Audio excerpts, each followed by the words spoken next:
really good? It's DeeTrynt, Game Changer Sports Talk, all right? And we in the streets with the sports. You hear what I'm talking about? So what I want to get into today on this episode is the NBA. All right, we done had a fast turnaround with the NBA, y'all. Season just ended like the beginning of July. All right, we had the draft, and now we in the summer league. All right, middle of August, we going back to regular schedule. We still got to deal with the pandemic and protocols and vaccines and all that, but that's a whole nother topic. All right, but we gonna spin the block and we gonna talk about NBA free agency and how some teams fared, man. What happened? All right, now it was some big names that kind of went on the market but didn't really make it to the market. So, I mean, I guess one of the biggest names would probably be, or I say the two biggest names, Kawhi Leonard, the Claw. All right. Was he going to leave the Clippers? Did he feel some type of way that playoff Pete actually showed up in these playoffs this time? You feel me? And shout out to Paul George, though, because him, Reggie Jackson, and Morris, hey, y'all balled out. Even is it Trey? Not Trey, man. What's dude's name? Terrence, man. Hey, y'all balled out for the Clippers. All right, so they did a little something, but they kept the Claw. He just reworked his deal. You know what I'm saying? Gave him a little more flexibility. Got a little longer contract. That's cool. All right. Chris Paul, the next big name. All right. He did the same thing. You know what I'm saying? Got a longer contract. You feel me? Got more. I mean, this year he was going to be guaranteed like $41 million. And that was the last year of his deal. But he reworked it. Got a 4-year, $120 million contract. Really guaranteed to get about $70 million of that over the next 2 years. So he reworked it nice. You know, third year is half guaranteed. Fourth year is not really guaranteed. But shit, Chris Paul already like 40. Not even 40 yet, but he close though. He like 36, 30. He 36, you feel me? So in the next couple of years, you know, he'll be at that age. He can retire and make good money. But he stayed with that Phoenix team and they did make it to the finals. And it might be, you know, I mean, they lost Sarge, you know, they lost Torrey Craig, you know. It's okay though. All right. They still had Jalen Smith on back burner. You know, I heard from a little birdie, a little source I can't say a little source. A nice source that I got down to AZ, you know what I'm saying, to let me know that Nader is a name that we should be looking out for. You know, a guy who didn't really get to play like that, dealt with a little injury, but is really versatile. And, you know, the belief is that the Phoenix Sun developmental system under James Jones is really doing good. And we gotta get that kudos. Phoenix acquired Chris Paul and he led all their draft picks to the finals. It's a good developmental system to me. All right. So other free agents, Lonzo Ball. All right. Now, Lonzo Ball is the big brother of the Ball brothers. And LaMelo came in last year, which was the last year of Lonzo's rookie deal. And LaMelo kind of, you know, became the Ball brother, you know, the premier Ball brother, as they would say. You know what I mean? But Lonzo, you know, has quietly been getting his game together. And his shot has got better. You know, he's getting more comfortable. And he really just needed a chance to be somewhere where he could lead an offense, all right, or really lead a team from the point guard position. Play open, play free, have people around him who could really help, you know, complement what he does. And it doesn't have to be on him to be that guy, but just to be that instrumental. You know what I mean? So he worked the sign and trade. Now, I'm not a fan of David Griff as a GM, okay? I personally think he is one of the worst GMs in NBA history, all right? And I say that because a GM should put you in a position with his acquisitions and trades to not only make you good now, but to leave some type of hope for later just in case. No plan is a good plan without a failsafe, a backup, something. And Griff just does not do it. He just don't do it. Anyway, he don't want to keep Lonzo Ball, even though Lonzo Ball and Zion have a good chemistry. But in all fairness, they want Zion to play the point power forward and Ingram to be the sidekick. And I don't really know how that's gonna work with them. But they did have a free agent signing that I think is impactful, because one thing I will say about David Griff is he does have a idea of how to pair the right type of basketball skills around or with his star players. He will give his star players a chance to maximize who they are, while bringing in guys who will help magnify that, on a championship level. All right, he completely decimated the Cavs, but getting Jr., getting Mozgov, drafting Delhi, um, you know those things helped us win a championship. As small as they helped us win one. You know what I mean? So I cannot downplay it. You know what I'm saying? Even getting Kevin Love, I can't downplay it. But they got the Pelicans. All right, they traded Ball. They traded him to the Chicago Bulls. Right, sign and trade. I believe Lonzo gets a 4-year, $80 million contract, 85 million. 4-year, $85 million contract. Now, these Bulls, man. All right. And segue into the Bulls is going to lead up to the first topic of the show. All right. NBA free agency. Which teams improve their chances to be a contender? So, which teams improve their chances to contend next season? All right. Through this free agency. All right. We just going to talk just the free agency. Who did it? So, these Bulls, right? They signed a trade for Lonzo. All right. I don't even think they really gave up nothing. I don't remember them giving up anything of substance. Like this, and this is what I be talking about David Griffin. Like, what are you doing? But anyway, the Bulls last year, now halfway through the season, they traded Wendell Carter Jr. You know what I'm saying? And they got Sasha Vucevic, right? The big man from Orlando. Now Vuce, he a 3-level scorer for real. I mean, he probably ain't the best defender, but Vuce can shoot. You know what I'm saying? He definitely got post game. He could pass. He a big body. You know what I'm saying? He ain't the most nimblest, but for his size, he pretty nimble. You know what I'm saying? Okay, boom. So they got Zach LaVine a few years ago from Minnesota. Now Zach LaVine did turn into a star. Zach LaVine almost a superstar. Like, and it's amazing how Minnesota had Wiggins, Carl Anthony Towns, LaVine. Anyway, so okay, you pair Vooch with LaVine, and that was pretty nice.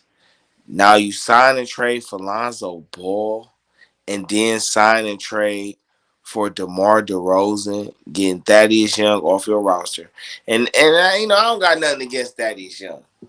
But Thaddeus Young just don't seem like one of them players who care about winning anything. He just want to get paid. Probably a great locker room guy, good teacher and all that, but he just never evolved from his Indiana. Anyway, so they got Patrick Williams in the draft last year, and they got Kobe White the year before that. All right. And now you're looking at a starting lineup for Chicago with Lonzo at the point, Zach LaVine at the 2, DeRozan at the 3, Patrick Williams at the 4, Vucevic at the 5. Vucevic is a stretch big who can still bang in the paint. It's kind of like a bigger version of Kevin Love in a sense. I mean, they gonna run, bruh. Lonzo Ball is about to be able to play. He done got his jumper together, okay? Little brother in the East that came in taking the league by storm, all right? He got something to prove. So Lonzo Ball, these Bulls, a team I definitely feel like improved their chance to contend in the East. I mean, Milwaukee did their thing, and you know, um,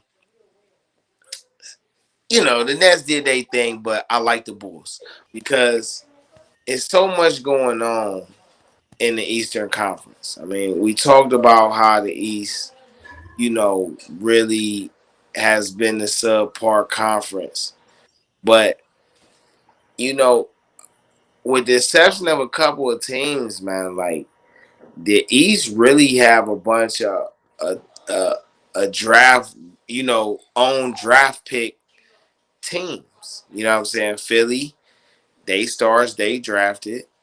Milwaukee stars they drafted. Um, New York is the exception. Atlanta drafted they stars. Um, well, I guess not the vets, but for the most part, though, they stars like Trey Young, John Collins, and they definitely drafted those guys. The Celtics, they got their own draft picks. Um, Washington, I think that's a team I need to add to this. But talking about these Heat, man, you know, getting Kyle Lowry for Precious Altua and Goran Dragic. I hate to see Goran leave, but adding Kyle Lowry to this team just fits in so many different ways. All right, and then they brought back Victor Oladipo. And it's just a 1 year deal, but Kyle Lowry, Victor Oladipo, Jimmy Butler, that's a nice starting three. Then you add Bam. So, I was saying that, Bam needs somebody that can complement how he plays. Somebody who could, at least stretch the floor or rebound or something. They added the other Morris twin. So I think that's a nice play for them. The question is, will Oladipo come off the bench because they just gave Duncan Robinson $90 million? And you don't give a guy $90 million to come off the bench. So if we looking at a backcourt of Kyle Lowry and Jimmy Butler, you talking about two defensive veterans who arguably is in the top 10 of best backcourts in the league right now. You add Duncan as a shooter who's going to automatically stretch the floor. So who plays the four or who plays the five if Bam goes to the four? Bam is really a four. He holds the five down really well, but he's really a four. So we gonna see what they do with that. But I do believe that they improve their chances a lot by bringing in Kyle Lowry, who's a veteran who can run the offense. All right, Spoelstra gonna need that. He ain't Dwayne Wade, but he gonna bring that Dwayne Wade IQ in a sense. Butler gonna challenge everybody, make them play hard. Bam gonna be better. Tyler Hero off the bench is gonna be nice. It is interesting to see what they do because you lose Dragic, you use Nunn, Kendrick Nunn. You lose Precious. Precious was a nice defensive win. You lose Iguodala. But I think, bringing back Oladipo and having Kyle Lowry definitely um, help them improve their chances to contend in the East for sure, for sure. Now, we can talk about the team that is probably, it's the most historic franchise, one of them in NBA history. Everybody, I guess, wants to go there all the time because living in California is just so nice. And you don't get me wrong though. Living in California is really nice though. Like I've been to Pasadena, I've been to Inglewood, I've been through Compton, I've been on Venice Beach. I've seen the architectural structures and different. And California is an exceptional place to live when you're rich. Like when you got that spread, yeah, go buy you some land out in Cali, build you up some structures that ain't too far from the city, so that way you can go in there and enjoy all the beauties and luxuries of Cali, and you can still live off in the cut and have your own little section, but it's gonna cost you. And but the Lakers, basketball wise, okay, they've done something nice for themselves. All right, now it's hard to, rest up to the Mamba. All right. It's hard to follow a Mamba legacy. But if you are going to do it, having LeBron James and Anthony Davis ain't really a bad supplement. Most franchises would kill to even have one of those two, let alone both at the same time. And they're arguably the two of the top five best players in the league now, and arguably when it's said and done will be the top five, top three best players in their position. But all right, last year they lost to the Phoenix Suns, who surprised everybody. But the Lakers really improved their chance to contend because at least they stayed true to who they are. Bring in guys who are going to complement what you have and can still help you keep up with today's NBA. And these young guys that's hungry, full of energy, talent, still developing, coming into their own. All right, that's really going to push these older guys. So, shouts out to them bringing over Melo. Because, and to me, bringing over Melo this year is really significant because not only is Melo older and he's had a couple seasons to play off ball alongside, a Damian Lillard, CJ McCullough, but Carmelo finally got his basketball legs under him. He was out for a little minute. He was mistreated. So, this is virtually like year three, really like year 2.5 for him. But he's going to be playing much harder knowing I'm playing with Brian, AD, and Westbrook. All right. Whether he coming off the bench or whether they start him at the 4, however they work. Maybe they start him at the 3, however it works. The Lakers bringing Melo over was good because now he's a scorer. You're not asking Melo to do nothing more than what he does, bro. Put up points. Come over here and help solidify yourself in the top 10, top 5 of scoring all time. You know what I'm saying? Come on over here. Because Bron and AD gonna be over there for a couple more seasons, and you can run for a couple more seasons. All right. They bring back Dwight Howard. Dwight Howard's still a big body who's still nimble and really and fit. Like he gonna be aggravating. He gonna play defense. He gonna talk trash. You know what I'm saying? I mean, he kind of give me them Marcus Camby vibes. When Marcus Camby, he kind of give me those Marcus Camby vibes.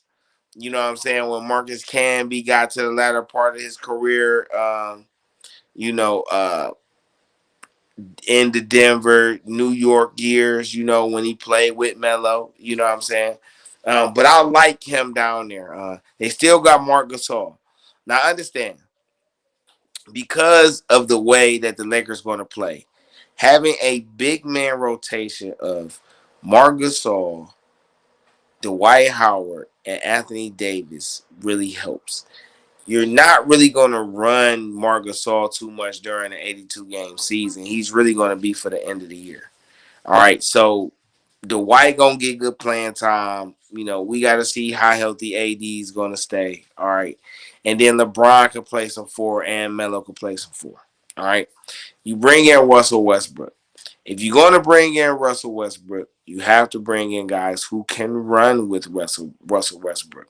So signing Malik Monk from the Hornets was in my personal opinion, that might have been the smartest signing and the steal of free agency. Because Malik Monk is a 3-level scorer who can play above the rim. Malik Monk can dribble. He can pass. Malik Monk can play defense. So Westbrook's going to want to run. LeBron's going to run. They're going to command a lot of attention. AD going to run. But AD as a trailer is so much more effective and helps you on both ends of the floor. So who is the third guy to run the floor? Malik Monk is going to have, in my opinion, he should have a career year. Like, he should come out of this situation not only a champion, but somebody's going to want to try to build their team around him. I think it could happen. All right. The Lakers also bring in Kent Bazemore. You know, Bazemore is a journeyman. He's definitely playing on some championship teams. I think he got that first ring with Golden State when they had Harrison Barnes and Bogut. You know, but Kent Bazemore is a nice pickup. Uh, Talon, Talon, Talon Horton Tucker, THT. I think his game's going to grow too. He seems to be thriving over there. No more Kuzma in front of him. No more Caldwell Pope in front of him. The Lakers also brought over Kendrick Nunn from Miami, and Kendrick Nunn is a scorer. All right, make no doubt about this. So the Lakers could possibly be coming off the bench with Kendrick Nunn, uh, Horton Tucker, or Kent Bazemore, Melo, and Dwight Howard, bro, or Marc Gasol. Like, listen, the fact that you could do something with LeBron, like throw 2 trees down there and spread the floor, like it's about to get crazy in LA. All right. And I know everybody wondering, is Russ gonna be a ball hog? But I think when guys play with LeBron, he just commands a certain, he has a certain type of cachet, man. Like, his cachet makes people alter their game because you're going to get to the finals with him. So I could see, you know, Russell playing more like a 2. Like I said, he should have been playing. But we gonna see. We gonna see. But I do like the Lakers. I think they're one of the teams to improve their chances to contend next season. I really like what they did. So another historic franchise. I mean, you could argue who's 1A or 1B. No, you can't. No, you can't. Because this franchise, I don't. Do they even got rings? Have they even won one? I think they, you know what? Yes, they did. Okay. We got to remember Walt Frazier. All right. We got to remember, the historic guys that played in the Big Apple. All right. And the New York Knicks surprised everybody last year. Okay. And I think they were smart. All right. They, retained Julius Randle. He ended up becoming a premier star on their team. They still got RJ Barrett, who's entering the last year of his rookie deal, and he's playing to see how much he's going to be worth on the next contract. All right. They brought over Derrick Rose, and Derrick Rose, he getting his basketball legs all the way back under him. So I like the resurgence of his career, and I like how he fits over there playing with Tibbs again. All right. He had his best years playing under Tibbs. So I can't be surprised if he does something magical in New York, all right, with these Knickerbockers. All right. Um, they brought over Kemba Walker,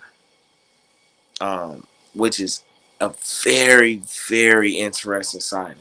They also brought back Nerlens Noel, Mitchell Robinson should be back from injury.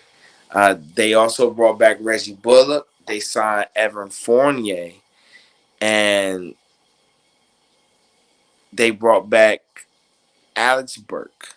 All right, but they also have Emmanuel Quickly and Obi Toppin. Toppin, a top 10 pick last year, big man, Dayton, high flyer, good offense. Definitely has a chance to be a good defender.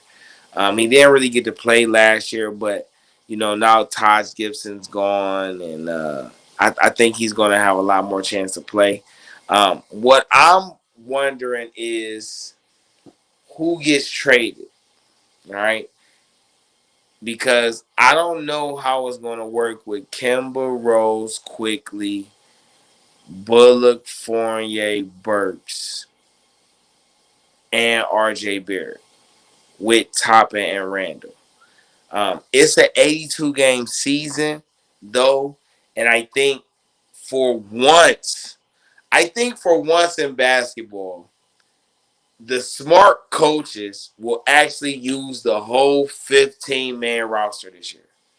I think you could see in the beginning of the season a lot of the end of the bench guys playing a lot of minutes in November. Definitely in November, and probably into the middle of December.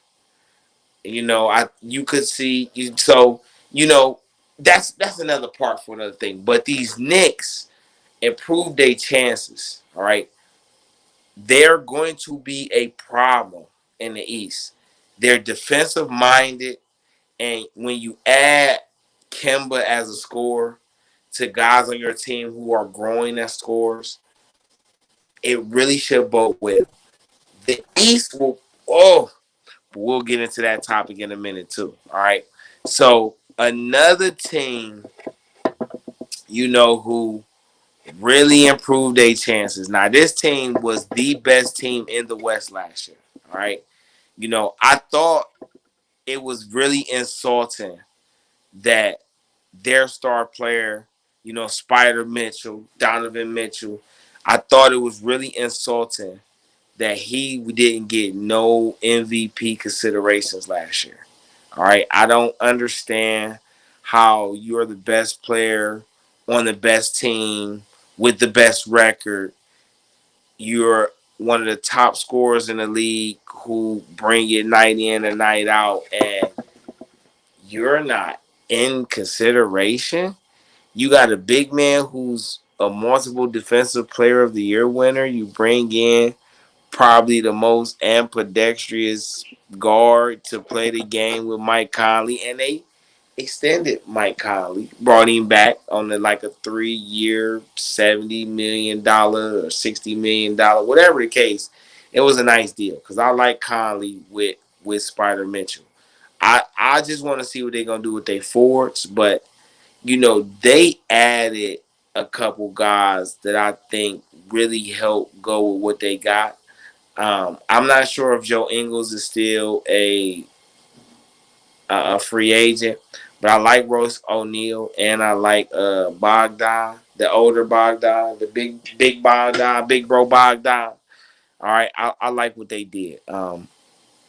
So just to do a little recap. All right, the Bulls, the Heat, the Lakers, the Knicks, the Jazz. These are all teams that I feel like improve their chances the most to contend next season. Now, it's some other teams that did some minor moves, but the Jazz. Let me go a little bit further with these Jazz right quick before I segue into the next topic. All right, the Jazz signed Rudy Gay and Hassan Whiteside. All right, I just want you to understand why they made this list. Because some people will hear this and be like, well, I can understand why you put those guys up there. But why did you put the Jazz up there? Well, what was the Jazz main problem last year? After Rudy Gobert goes out, who fills the void? Hassan Whiteside is still a young player. Not that he's like 26 or something. But for NBA standards, 30-31 is still pretty young. All right. Damian Lillard's 31. All right. Russell Westbrook's 32. So 31 is still pretty young. Hassan playing behind Gobert was a great signing. All right. Another guy who's going to be able to come in and just rebound and block. And then because he's going to be coming off the bench, playing with another free agent signing that I like, and that's Rudy Gay. All right, Rudy Gay plays the four now. You know, he older, but we cannot forget that Rudy Gay got game still. And for the type of team that Utah has, you know, they lost Derek Favors, but they gained another 7-footer. I I highly doubt you ever see Gobert or Hassan on the same at the same time unless matchups, you know, call for it. All right. You know, who knows what Denver does with Bol and maybe they roll out Jokic and Bowls. You may need to put 2 7-footers out. I mean, Cleveland does have Evan Mobley and Jared Allen. Maybe that's a scenario. You know, we was just talking about the Lakers and they, you know, with Gasol and AD and Dwight Howard. Maybe that's a scenario where, you know, they could roll them out. But I highly doubt you see the Utah Jazz use Hassan Whiteside and Rudy Gobert on the court together. But having Hassan Whiteside and pairing him with Rudy Gay helps because Rudy Gay gonna still put up some points. And he gonna play some defense. And you know, 6'9" with a 6'11", 7-foot wingspan helps. Alright. Spider gonna get his, Conley gonna get his, Bogdan gonna do his thing. Clarkson gonna come off the bench doing his thing with that group. So them really just helping Clarkson be more of a scorer. All right. You know, so this is why the Jazz made this list to me. Because though those were two, you know, minimum veteran deal signings, they will play significant or instrumental minutes, you know, for this team. This team could they still have a best record again? Who knows? All right. But I like the silence. All right. So now let's talk about okay. So we done went through improved teams. All right. We done went through the players on those teams. All right. So I want to talk about the biggest impact on a new team and under the radar acquisitions all in one. Because I think for the guys that I'm going to mention, I feel like they kind of fit both categories. Um, Biggest impact on a new team. Now, I got Boyle and DeRozan up there, who I've talked about. I've Kyle Lowry up here, who I've talked about. Kemba Walker, I didn't elaborate on a lot, so I'll start there. All right, Kemba Walker added to the Knicks is just there for scoring and to be able to help facilitate scoring because Kemba can pass. Kemba's a defensive liability, but he can pass and score. Now, we could beg to ask the question, will Kemba come off the bench? That is really the key. You know, does Thibodeau say, hey, I should bring Kemba and Rose off the bench together with Nerlens Noel and then fill in, you know, a Obi or Alex Burke like that, and maybe he want to start quickly and RJ at the 2. I literally will argue that Julius Randle should play the 3 because of the way they use him. I totally argue that he should play the 3 and Obi should start. All right? Because you're going to start Mitchell Robinson. There's no mystery about that. All right? But you need somebody that's going to help unclog the paint from the 4. Julius Randle is not a shooter. but he can score and he can shoot the ball a little bit. Obi can actually shoot and run the floor and play above the rim. Emmanuel quickly is a better defender. He's only a better defender than Rose, though, in my opinion, because Rose dealt with the injuries. If Rose still had his knees, this wouldn't even be a conversation. We'd probably be having a whole different conversation about Derrick Rose and what for his knees. But you know what I'm saying? But right now, Rose not a defender. I like quickly as the starter. You should with RJ at the 2. I like Randall playing the 3. I like Obi playing the 4. Mitchell playing the 5. But Kemba is going to add a much needed scoring punch that is going to be hard to any team to counter. All right. Kemba then already showed he can light any team up for 30, 40, even 50 points if he needs to. All right. He's going to be able to come to New York and just score the rock and contribute to putting up points. And that, to me, is going to be one of the biggest impacts on why the Knicks will probably even be better than what they was last year. I ain't going to talk about the things I don't agree with. But I want to go over to Devontae Graham, who was with the Hornets last year, who was a G League guy who earned who basically earned a roster spot, then earned a contract. I like him for the Pelicans because the Pelicans don't have any shooters. Let's just be honest. The Pelicans don't have any shooters. Zion is a scorer. Brandon Ingram is a scorer who can stretch the floor. They traded Steven Adams and they swapped picks and Eric Bledsoe, and they brought over Jonas Valanciunas, who was with the Raptors, then went to the Memphis Grizzlies, and now he's over here with the Pelicans. All right, he can shoot the ball. The way they used Zion and Ingram last year was them guys basically are the point guards. They initiate the offense. Maybe David Griff is still stuck like somebody's the second coming of LeBron. I already elaborated on Griff earlier. It's whatever with what he's talking about. But Devontae Graham is going to get a lot of shots. He's going to be a guy that's going to stretch the floor so great for these Pelicans. All right. I wouldn't even doubt if at some point the Pelicans hit a nice stride and they look at Devontae Graham as part of a big 3. Now, some people will be like, what the fuck is DeeTrynt talking about? All right.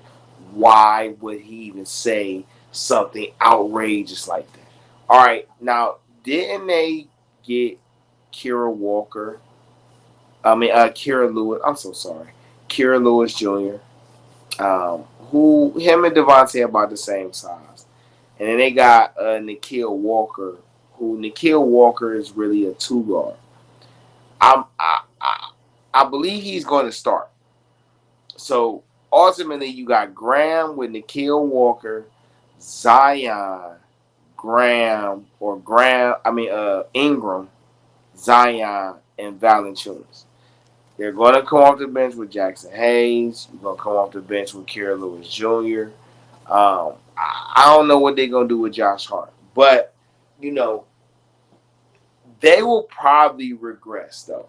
But each one of these players, Ingram, Zion, Graham, Valanciunas, all of them will improve this year. I believe they all will improve because I believe all of them games work together. I think adding Graham really helps, and Nikhil Walker playing that 2 going to really help more than they realize. And Nikhil Walker can help stretch the floor too. So, my under the radar acquisitions are not for teams that's contending. These teams, one is a playoff team, and the other one probably won't be, but anything could happen this year. And if a team starts out hot, that could still leave them in a nice position at the back end of the season.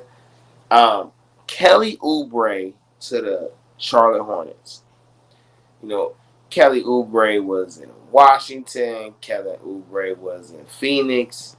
Um, Kelly Oubre has been a few places, but he was in Golden State.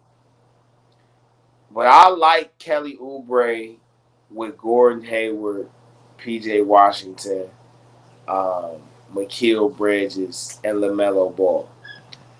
I don't really know how Terry Rozier fits in this equation with them, but I do like Oubre um, with P.J. Washington and Mikal Bridges because if they go small ball, their small ball is still kind of tall ball because you have LaMelo with Gordon, Oubre, Bridges, Oubre, and Washington. And anybody trying to run with that lineup is going to have problems because they literally can run up and down the floor. So they all still young though, but I just think that dynamic with Gordon Hayward probably playing a lot better, having his legs up under him, now 2 years removed from the injury. I think that's gonna be nice. Another acquisition. I was looking for this guy. I was trying to see where he went um, because he wasn't on the Jazz anymore, and I come to find out he's with the Thunder. Um, Derek Favors, a former number 2 overall pick, who got lost behind the emergence of Brook Lopez with Brooklyn, and then he went to the Pelicans, and then he ended up with the Jazz, or he left. He went to the Jazz, then went to the Pelicans, and went back to the Jazz. Um, you know, I think Derek Favors has a lot of game. I think now as an older guy because he came into the league as like a 17, 18-year-old. So he's only like 29 now, 30, which is virtually still kind of in his prime. He's in OKC in Oklahoma City, and I like the idea of Favors playing the center or the 4. They don't really have a center, so I'm assuming he's going to play center. But they drafted Josh Giddey from Australia, who's like 6'7", 6'8". I think he might even be 6'9". Giddey tall, all right. And then they have Shai Gilgeous-Alexander, who they just gave historic money to. So I like those 3 as a building block. Um, Favors is the veteran big man, set screens. He's going to stretch the floor a little bit. He's going to play in the post. He's going to get a lot of shots because of the way Giddey and SGA play. He's going to be able to, he might even be a 20-10 guy this year. He could be a 15-15 guy this year. I like his situation with the Thunder.